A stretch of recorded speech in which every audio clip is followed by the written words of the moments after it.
and utterly reliable. He was a very well respected teacher. In those days, the local education authority knew each of their teachers, and they were not slow to give him preferment. They recognized his immense patience and humor and ability to relate to children. He was never a head teacher, but that was good. Arthur always wanted to be in the thick of teaching, not administering. It was where his talents lay.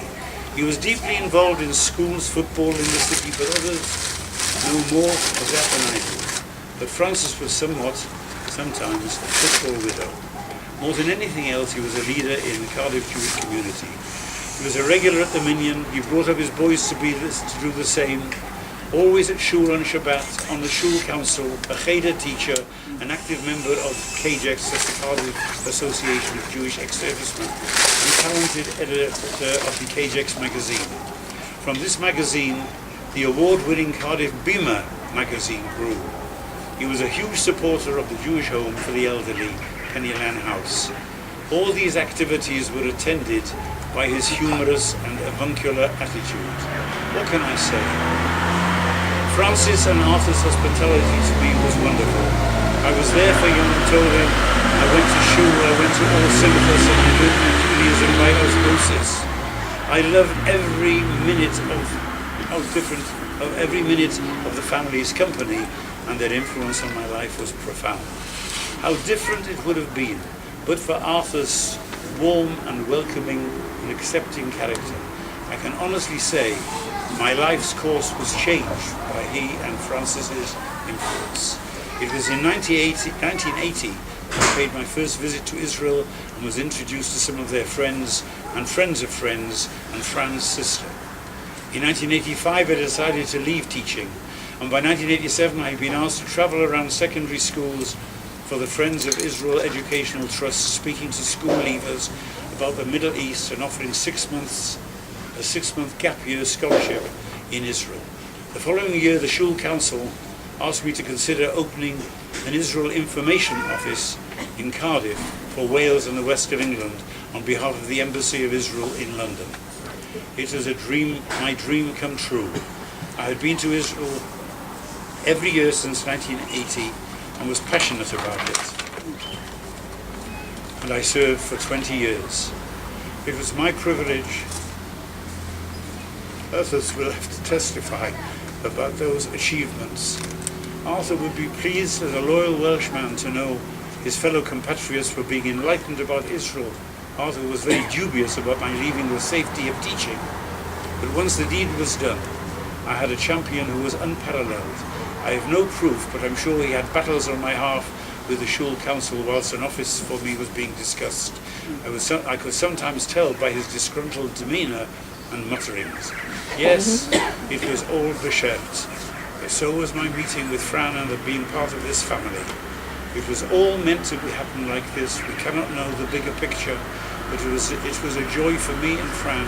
Once she said she wished I were her daughter. I wished I was their daughter too. It was a sad day for me when they decided to move to Manchester. I visited and even spoke at meetings for Arthur, because of course he threw himself into the life of the Jewish community there, and the Nicky Alliance Centre, and editing stuff again, and the old age home. You cannot keep a good man down. His devotion to his soulmate Fran was inspiring. His influence on my life and work can never be forgotten, and the Reed family are a part of who I am and what I have done in life, hopefully to the glory of Hashem. I'm so sorry you had to chase me. I hope this is okay. Change anything you want to. Change anything you want to. I've had a lot of pressure and I thought it was the end of the month. I wish I could be with you. Are you filming it? Consider recording it. Love, Jean. Thank you. After that I can add nothing. Oh, okay. Nothing to what people said about Arthur or Jean. Thank you very much.